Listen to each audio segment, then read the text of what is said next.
All right. Welcome to the Stay Healthy Knoxville podcast. Today, I'm excited to have Dr. Caleb White. Dr. Caleb, he is one of our physical therapists here at Simply Physio.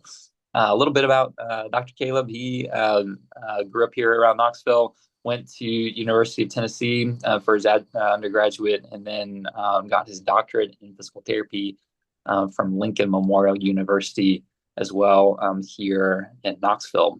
So he is certified in dry needling as well as vestibular and concussion rehab, has specialty training in Graston technique, as well as being a clinical instructor. And prior to his time with us, he was a clinic manager with Cora, and we're excited to have him on the team here at Simply Physio.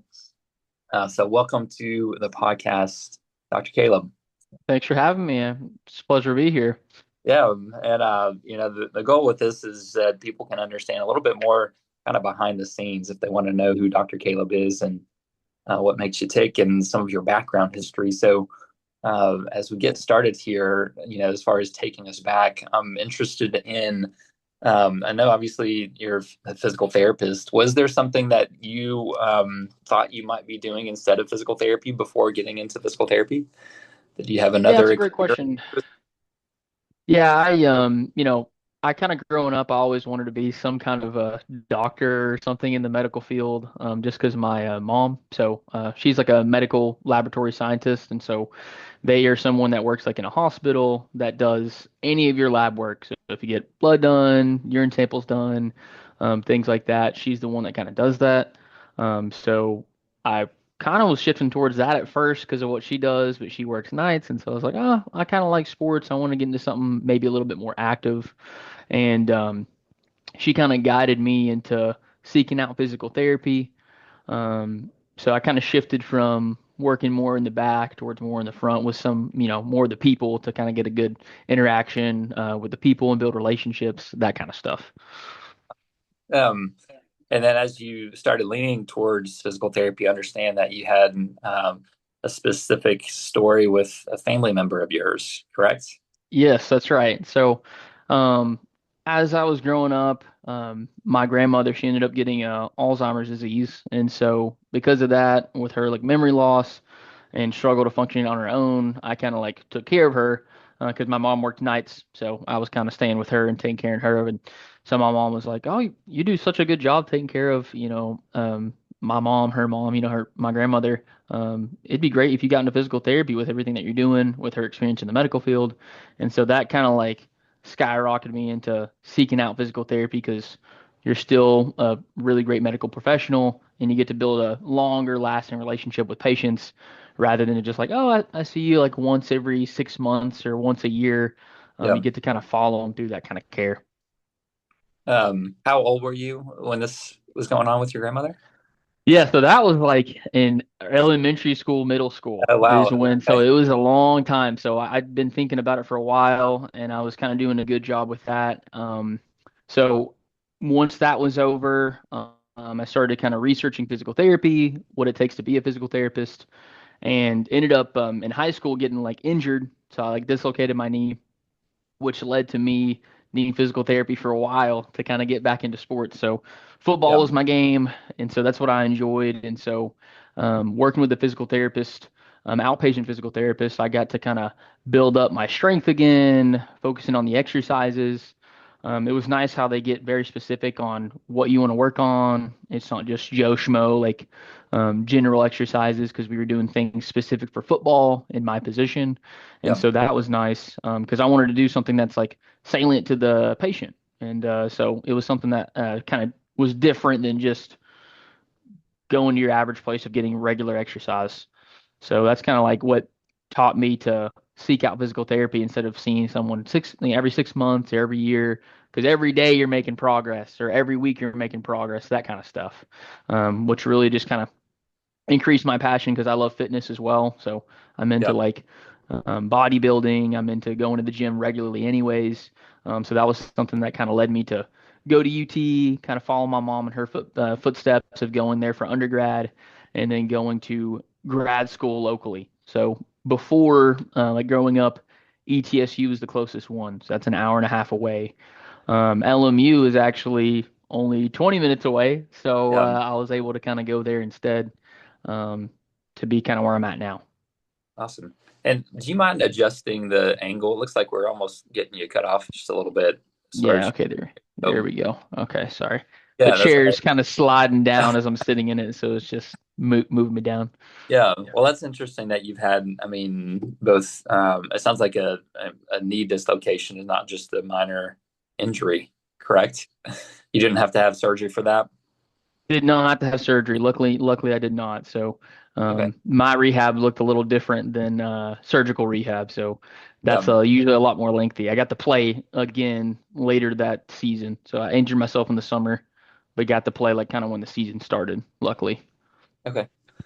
So yeah, this very diverse kind of, I guess, experience, if you will. You know, your own sports related injury, and then kind of the other end of the spectrum, kind of the aging, dementia related, condition with that. So that's kind of, the early on kind of young, young individual, school age, kid type of injury Yeah. to the older adult type of condition. So was now you talked about LMU. Now I understand you were in the first class at LMU. Kind of, isn't that right?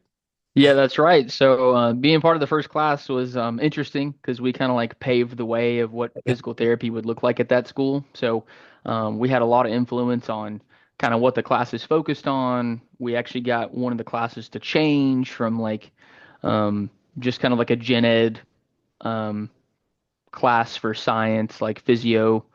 Um, it was almost like a biology kind of class. So we got that changed from that to more of like a TheraX class. So exercise is very important, obviously, for physical therapy. And so having some more input on exercises and how to dose properly was something that we kind of like brought to that program. So I think that was nice with our feedback.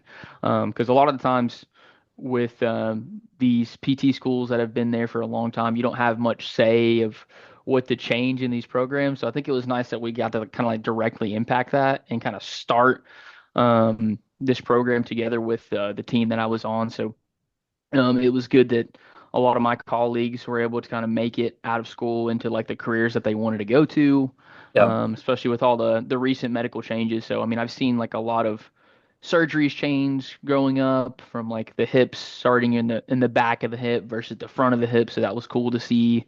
And also testing changes. So my class is also kind of the first class to have, instead of just pure writing and answering test questions with pictures, we had like videos in ours as well. So I've always kind of been the guinea pig class Okay. growing up. So that's been interesting. Um, so as you were, I guess, progressing through your education, was there ever a moment of doubt or kind of the flip side of confirmation of whether it be the undergrad or early on in grad school, where I was like, yeah, this is the right fit for me. I think the second side of that, the confirmation side, I growing up, I never really thought that I'd want to do something different. Like medical field was kind of always that path for me. And so Um, COVID being something that happened kind of increased my confirmation just because I was a PT tech at the time that COVID kind of all started. And so that was also around the same time I needed to start applying to PT school. And so just seeing how the healthcare field was rattled with COVID was a big thing for me, because being a physical therapist, a lot of it is hands on, you're very close to the patient.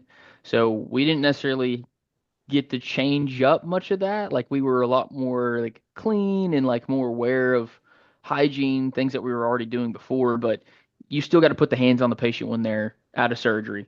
Or you still got to set up the exercise machine or put them in a proper body alignment to get them going. And so, like being a tech and still getting, physical with the patient is something that I was already used to and something that I wanted to continue, even when there's like a worldly crisis going on. So I think that kind of like affirmed what I was doing and um, kept me motivated to continue the path that I was going down, because of the physical therapist that I kind of met along the way. So Yeah. COVID, had that not happened, I may have not met maybe higher level physical therapists to kind of push me in the right direction and be like, hey, you're a PT tech right now. I know you're in undergrad, but like you need to go to PT school. Like, what can I do to get you there? Like, I had one physical therapist that was kind of in my corner the whole time, and he was like, "Hey, man, like I see a lot of potential in you. You're doing a lot of good things." He would kind of educate me on like what it is to write a SOAP note. As a physical therapist, like a lot of physical therapists as a tech, it's just like, oh, we'll go through these exercises, this and that. He was kind of teaching me ahead of the game to really kind of motivate me to continue down this path, and even helped me with writing a recommendation for school. So that was something that was really important to me at that Yep. weird time of, well, a lot of people weren't getting experience because of COVID. So I was lucky enough to have experience still in shadowing hours, because I already had a job in that field. So a lot of people didn't have that opportunity, which was evident in a lot of my classmates too. Hmm. Well, maybe stepping into kind of early on, like your first year in practice, there's a lot of learning that goes on in that first year in the field. Yeah, what do you remember most about treating that first year? Is there any specific, patient or experience that gleaned from as far as kind of that early on, that very kind of beginning, starting off your career? Yeah, I think the beginning thing about a PT career specifically is you got a lot of experience as a PT student, kind of like molding your craft from different instructors that you kind of work under. But there's nothing like that first week of like, when I get done with a note, I don't have to send it to anybody. It's my note, like there's no one looking over it, there's no one reviewing it. When I get done with my work, that's it. Like I don't have anybody like correcting it or anything. So that was a kind of a different learning curve because you're done with school, you pass the boards, you pass the test. So you don't have anybody that's kind of like hovering over you and being like, oh, like you can make this correction or that correction because you're the clinician, right? Now you've Yep. got guidance, so you can have like reviews at the end of the week, things like that. But that first week, it was just kind of like a wow, like no one's checking my notes, like because I'm done, like I'm a physical Yep. therapist, so that was exciting.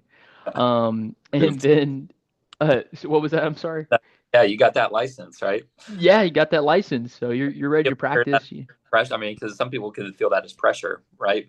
Of like, Yeah, I think with the high patient load I was used to as a tech, I think that the notes was like the least of my worries. I was worried more about like how am I going to treat the patient and like provide the best care to them, right? When I'm seeing um, different kind of like cases, right? You could have somebody very complex or somebody that's very like low on the spectrum there. So I think that that was my biggest concern, not necessarily the notes, because the notes you learn through school, all that kind of stuff, and so I think that was the biggest thing for me. But a patient case specifically that kind of runs out to me is just an older woman. She had fallen and had a pretty gnarly break of her femur that kind of went down into the tibia. And so this is a pretty lengthy surgery. A lot of hardware is kind of getting placed in there. And so she was in a lot of pain. She was on a walker. I was seeing her about a month out of surgery. And so one of her goals was to walk by Christmas. She was like, yeah, I want to walk by Christmas, spend time with the grandkids, things like that. And so after a good 3, 4-ish months, I was actually able to see her walk without any assisted device by Thanksgiving. So it was nice because one, we got her goal quicker than she wanted it. hmm And cooking was very important to her. So it's hard to cook when you're walking around with a walker or even a cane. And so she was able to actually participate more in Thanksgiving, and Christmas because of her being pain free and not needing an assisted device to walk. So that was yeah, something that stuck with me because during her care, it wasn't just her that I was involved with, but also her family. Like she was excited to come to PT. She always did her exercises, and she was like, "Hey, like, before I get done with physical therapy, like I really do want my daughter to come in, and just see what I've been doing. Like, she's never seen me use these machines before. Like, I had her using the leg press, had her doing squats, all this challenging stuff that people are like, I'm this age, like I shouldn't be doing this. It's nice to see that like age isn't a limitation. I like that no matter how old you are, as long as you dose properly, you can really do anything that you set your mind to. And so she was just yeah, something that stuck with me because early on I was like, this person is so and so, like maybe they can't handle this or they can't handle that. You can, they can, depending on what level that they're at. You got to meet them where they're at, which is a big philosophy for me. But seeing her do all that and have fun with it was the most important thing for me. I mean, she always came into PT excited and always left excited, being like, I can't wait to come by next time. So that was awesome for me to kind of learn from. Yeah, awesome. No, I think that's one myth that oftentimes people believe is that, after a certain age, you're not able to do get stronger or improve your balance, or things like overcome, certain injuries. And, seeing that the body is pretty remarkable in what it can overcome, if it's some people just need a little bit of guidance, Yeah. you know, a little bit of help, to get there. And, obviously we have that ability to do that. And it's fun to see when they prove the doubters, wrong, if you will. And sometimes the doubters themselves, but right, that's even more fun to see. Yeah, no, I agree with you. I mean, I think it's nice whenever like you said, the doubters like proving them wrong sometimes too, is because sometimes the patient is the doubter, right? They're like, I'll never be able to do this again, or I'll never be able to do that again. Like I've had a patient early on in my career, they were like, you know what? If I have to give up golf, like I'm just gonna give up golf for the rest of my life. And I'm like, why? Why do we need to do that? Like we don't have to, right? This is week one. We can work on that. We can build up that tolerance. I know you're in pain right now, and I know maybe this activity could have caused some of your pain, right? Because maybe we were a little weak in that area, but let's not swear off golf at the very beginning, right? Like let's be positive about it. Let's see what we can do. And Yep. sure enough, into their care, they're back into golf. They're like, hey, I was able to do a full 18 holes, no problem. So those are the kind of stories that I like to see is someone that's like, I'm okay with giving this up. I don't think I'll ever be able to do it again. And then sure enough, we can, right? That's what I like to see. I love those kind of cases, which you don't get in other fields. You don't get to stay with someone for the entire 6 months. It's like you're hopping like in a time machine. You're like, oh, hey, let's send you here. Let's see what happens in 6 months. You don't know if it's going to get better or worse or what it took to get there. So I think having the respect and understanding of like what it took to get there, going with the patient step by step is important, and I think it's exciting to be a part of Yep. that. Yep. Awesome. Um, what's maybe something you believed as a young kind of early first year clinician that you think differently about now? Anything come to mind? It's maybe your perspectives changed because of some of the experience you've had. I think the big thing for me, when I really think about it, is insurance right now. Like I think that like a lot of people are thinking about insurance or talking about insurance, and I think what I believed before. You don't get your own insurance till you're like 25. So like right out of school, I'm still kind of on my parents' insurance, progressing to my own. And like when you're working with patients and the different insurances, I think one thing that you understand that you think is going on is, well, if I've got health insurance, I can get the best or premium care, right? Because I'm paying for a certain service. Well, what I've learned is that health insurance, unfortunately, isn't always the best way to go about things. Sometimes you can get limited with the care that you get. So that could be surgical, that could be non-surgical.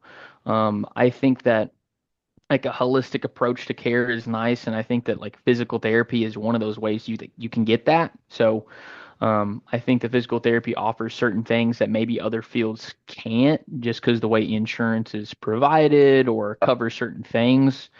And so, like early on, I didn't have much of an understanding of that because PT school doesn't go too detailed into like what insurance covers, what you get from that. And so, I think that having a better understanding of what insurance is and what it can provide is nice as a clinician because we can try to work into that or around that, right? So there's certain things that patients deserve that maybe insurance doesn't provide. And I think that education, if we can improve that education, hopefully we can make it change to Yep. insurance because if you're paying for something, you should get that service, right? So I think that having that knowledge and understanding that the medical field and the lawmaking, like they kind of go hand in hand. So Yep. I think that that's something that I never would have thought about is like why medical providers are so in tune with the law, the laws specifically, especially like around insurance. So that was something that I think was a learning curve for me at the beginning for Yeah. sure.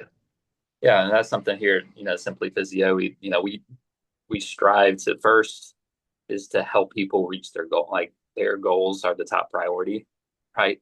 Right, Uh, and so we're here to, help them reach their goals and offer them, things, whether it's something that insurance covers or doesn't. Like right. kind of recognizing, I think there's a big piece in recognizing that people, like, when their goals are important to them, they're gonna get, like, they want the best options, with that. Yeah, Our job is to not self-limit their care because of an insurance, plan, but to really say, hey, these are the options that we can do, and this is, what insurance covers. This is what it doesn't cover. Um, but if we're really making up the best plan to get you the best results, this is, what I'd prescribe. How does that, sound to you? And then, I think that would, also be true of seeing that most people, when they really understand um, how things work and the options even outside of insurance, that most people are pretty open when it comes to if it's going to help them reach their goals and improve their health. yeah, no, definitely. I think that's something that we do a good job of here, is kind of educating the patient. So that's like kind of the insurance was kind of the big one for me. The second one is education. Like I think that's the best thing we can provide. Like everyone looks at physical therapists and says like, oh, hey, they're doing massage or they're doing exercises, stuff like that. Well, we can provide education too, just as well as like a physician does. So I think it's important that we can provide that education so that a patient has a better understanding of what's going on and how do we fix it, that kind of Yeah. thing. Yeah. Awesome. I'd love to get into a little bit more, just, for our listeners that are maybe future patients of yours. Um, Yeah.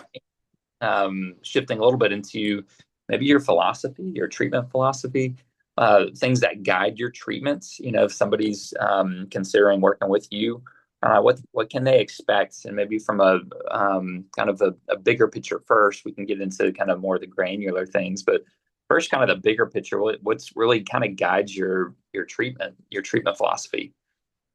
Yeah, kind of like what I just said essentially. Like I think that my first line of defense is getting to the root of the problem. So it doesn't matter where the pain is at, but what is causing the pain is kind of what I think about, right? So what is leading to not just pain, but what is leading to the dysfunction or pain or why you can't do X, Y, and Z. So I want to know why that's occurring. What can we do to stop that? And so patient education is huge for me, kind of understanding the problem as to why you're coming to see me is what I like to kind of start with. And then diving into, oh, it's because you don't walk correctly or because you've got a weakness in this area. So, one of my philosophies of physical therapy is that by the end of care, I should be able to give you the tools to fix that problem in the future or prevent it from happening. So, I think that, some different health fields, the point of it is to stay on this pill or to get this surgery or to get this, whatever, which may not be a long-term fix. So I think that getting to the root of the issue and then providing a plan to prevent that or to fix that is beneficial to where I kind of pass on the torch. That's kind of like my philosophy is passing on the torch to the patient, letting them get into control of their health, right? So you should be independent in everything that you do in healthcare. Your own health is something that should be independent, right? At some point. So I think that being the guide for that and allowing the patient to have that capability is very important. Yeah, I mean, empowerment is, what I think about, that word is kind of what you're describing is, we really want to empower the patients. Yeah, Um, Ultimately, if the one person that, we, we want them to care the most about their health, um, and, and knowing that the best way to help them has to start with them understanding, right. right? If they're not going to have a successful plan if they don't really understand, why certain things are important. especially with, something that's going to stick and last. So, Yeah, uh, 100% agree. um, what would you say makes a good PT, a good physical therapist? What kind of qualities? Yeah, I would say a good listener first, right? I mean, we've seen millions of patients that say, I went to so and so and they just weren't listening or hearing what I was saying, right? I mean, we get the diagnosis and we see what's going on, but what is going on, right? I mean, if you got hip pain, I need to be able to understand like what's causing it or what led up to it, and what you want to get back to. If you're not listening first, you're not going to understand where the patient wants to get back to. So I think that being a good listener is kind of um, a really good skill for a physical therapist. And then which goes right along with listening is a good communicator, right? If you can't communicate to someone what's going on or how we're going to fix it, then we can't really take them through a course of care, right? So you could be a great listener and understand what's going on, see what's on paper, but if you can't communicate with the patient at a level that they understand or want to know, right, then you kind of lose them there. You lose that buy-in. So if you don't believe in something, chances are it's not going to work, right? So being able to communicate with them is something that I think is valuable and all clinicians should share, right? Not even just physical therapists, but every medical provider should have that ability to communicate, which sometimes gets lost a little bit in the science or in the diagnosis. So one big thing I learned in school that the director kind of went over was um, don't look at the hole in the patient, but the whole patient, right? So we're not looking at that one diagnosis and being like, hey, this is the person with hip pain. We're looking at, let's just say John, right? We're looking at John Smith, right? We're trying to find out what is going on with them. We're not saying, hey, that's just the hip pain person. That's the person that can't play basketball right now. So what can we do to get him back to basketball? This, and this. Yep. So that's kind of how I separate those things. Awesome. You can still hear me? I was having a little trouble with my AirPods. You can hear me good though. Yeah, I can still hear you. Yeah. Um, so anything that you find that patients often misunderstand about recovery? Yeah, the big one is that healing is not always linear, Yeah, right? So, I was um, thinking. yeah, every day is not going to be a good day, and so healing is up and down. So you could have a good couple days, a bad couple days, or you could even have a good couple weeks and a bad couple weeks, right? I think that progress is measured in a lengthier amount of time than what a lot of our patients want. So a lot of patients like they go somewhere, they want a quick fix, that day. Well, unfortunately, tissue needs time to heal, and bad habits need time to break, right? So Yeah, if you're doing something for years and years, and you don't see a fix within a week, it takes some time for that tissue to change. So I think the biggest thing is that time is it's an enemy and an ally, right? It's like we know that things get better with time, but being in pain or being in a dysfunction is not comfortable. So we don't like to sit in that for a while. So I think that listening to your body is important, but also understanding your body is more important, right? So understanding that it takes time for good things to occur. It takes time to get out of dysfunction. Those are all important things to know. There's never a quick fix yeah, to certain conditions, right? yeah, yeah. I think that's key with, every patient's journey is different too. Yeah, And so, one patient's comparing themselves to somebody else. Like that's never a good kind of route to go down, but just because who they are is very different, and their past experiences, their past injuries, their physicality, their makeup, their emotional, just kind of strength, their fortitude, like their support system, everything's all these are variables that affect somebody's healing rates. And even when somebody's, maybe has all of those as really high, doesn't mean that, that it's just this path like this. right. Usually kind of more this up and down and, two steps forward, one step back type of thing, and keeping somebody kind of in the game, if you will. 100%. Yeah. And I think that like separating the linear versus the wavy care is, I mean, you're still going forward, right? So you're not staying in the same place. So I think that as long as you're not hitting that wall, that's an important thing to know is like, hey, we're still making progress. It's steady, but it's not always going to be this skyrocket of improvement. Yeah.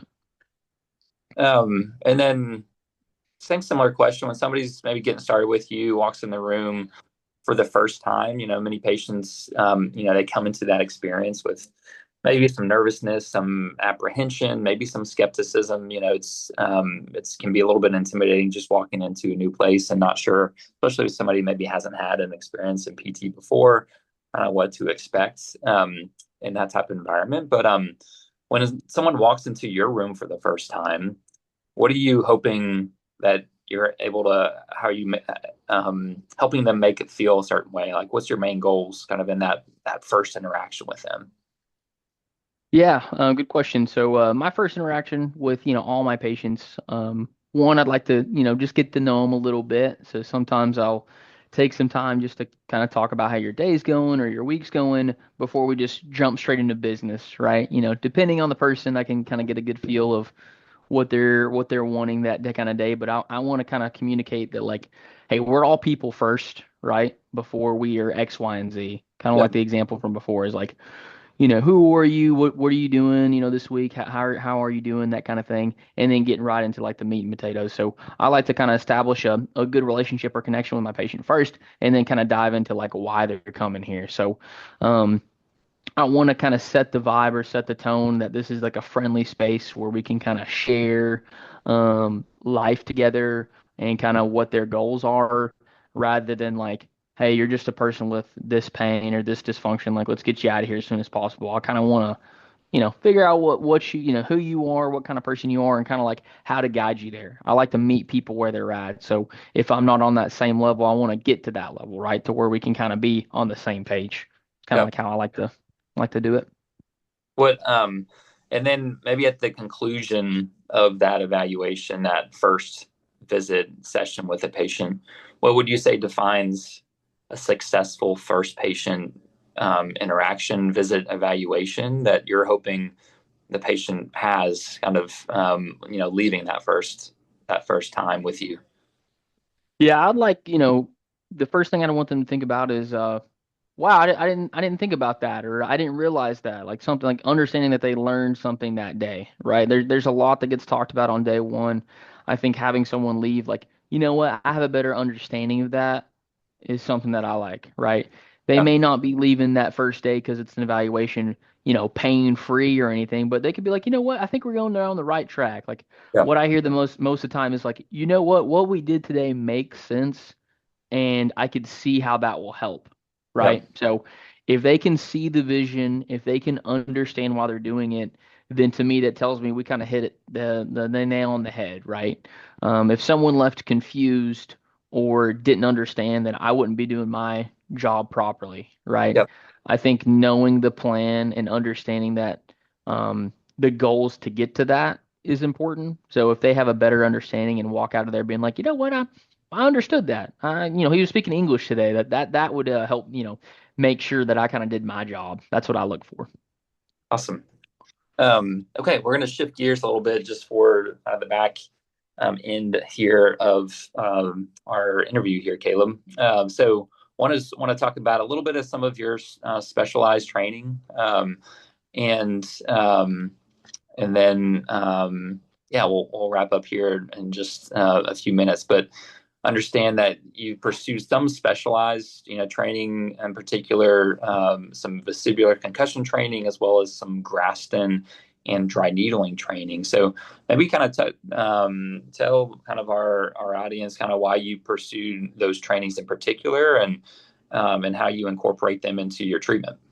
Yeah. So, the first one I got was dry needling, and so dry needling is a skill that kind of helps you get right into the muscle. And so, me being a guy that's into bodybuilding or athletes, that was kind of the first thing that I wanted to get because that's what's usually going wrong, right, with athletes is the muscle. So if we can get in there. better than our hands can reach, right? And to change the integrity of tissue, then that's something I'd want to do. So, dry needling is something that is not just for athletes, but anybody could benefit from it, depending on the case. And so, Yeah. I like how you don't have to fit a certain criteria for dry needling, right? If there's dysfunction or pain, we can kind of treat that, but you don't have to be like a certain age or have a certain level of like flexibility for this kind of tool. So it's kind of utilizable by anyone, which is what I want to treat as any person that walks through the door, right? So um, the next one, vestibular That's and Caleb. For yeah, maybe a who's not familiar with dry needling, can you give a little bit of just a quick intro what it is? Uh, yes. Dry needling is it's a small needle, so kind of like what you would see in acupuncture. You're using this needle to stimulate the muscle to kind of provide small muscle breakdown to relax the tissue. So if someone's very tight in a certain area, leading to headaches or pain with muscle movement, we can get that tension to decrease to help alleviate that tension. yep, Also, you can use the same technique for areas of where nerves will sit. So because of that, you're trying to stimulate the muscle to bring more awareness to it. So if someone's not firing muscles properly, you can kind of bring awareness to that area and be like, hey, brain, turn on this area so that we can kind of get some better movement and provide better stability to the joint or to balance or whatever we're kind of working on. yep. Okay, awesome. All right, and then going into I think Graston next. Which Yeah, we one? can go over Graston next. Yep, Yeah. So the other side of the coin is Graston. And so Graston, you're not using a needle. So someone who maybe has a phobia of needles or is a little skeptical to using that, Graston may work. So, again, bodybuilders, athletes would really benefit from soft tissue work. Anybody could benefit from, areas of tension to kind of decrease that. So you're using metal tools typically for this technique to kind of release muscle tension or help with swelling, that kind of thing. You're still kind of providing muscle breakdown to provide better movement. So the Graston technique might be better if you're trying to get fascia to move as opposed to just pure muscle tension. So that's what that kind of more aggressive technique will be used for. Some yep. patients may have a little bit of bruising, like you've seen. Many professional athletes have that kind of work. Okay. And then the third one that I know you got certified in was vestibular and concussions.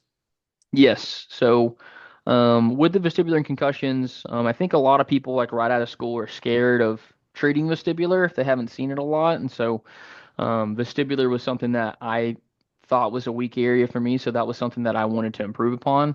Yep, So now I'm very comfortable with vestibular conditions. Since I've got the certification, I feel very, very trained and kind of above the curve than most people, yep, with vestibular conditions. And so, um, a lot of people kind of mention vertigo and don't understand that vertigo is a symptom.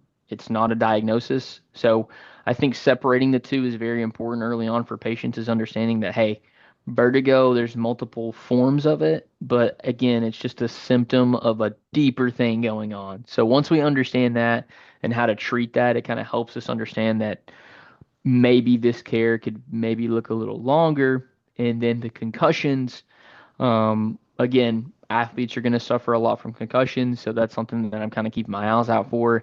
And then balance, so patients that may fall, hit their head, any work cases, someone's working at work and they get hit with something, those kind of things. So it will encompass again any kind of patient that walks through the door, so that you're kind of prepared for that.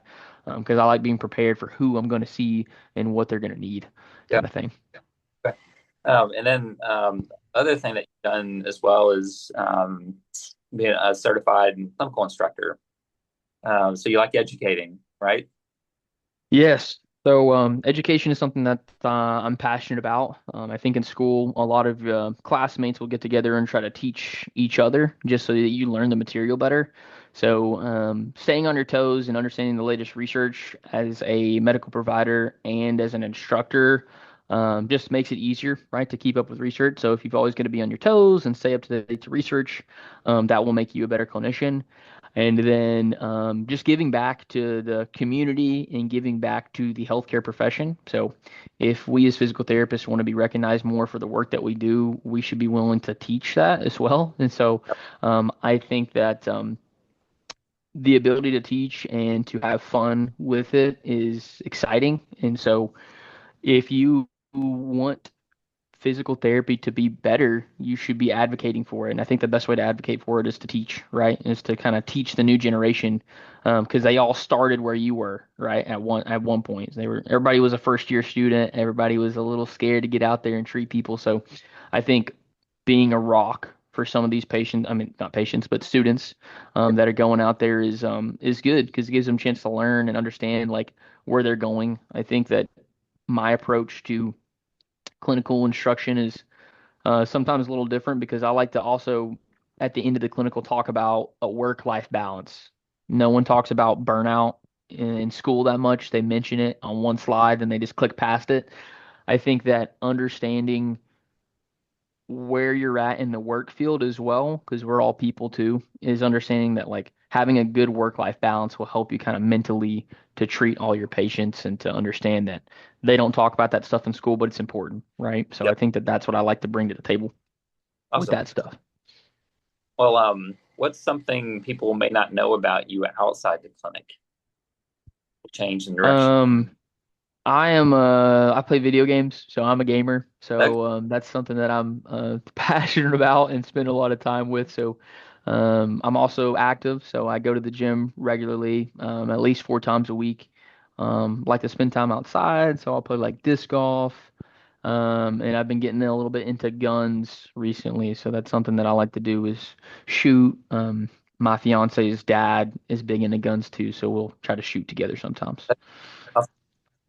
Um, all right. Well, kind of as we wrap up, I'd like to close with a few other questions just to help encourage our audience to go out and explore, especially our local environment. So, one is, do you have a favorite local restaurant? I would say, for a long time, right, Soccer Taco is my favorite restaurant right now.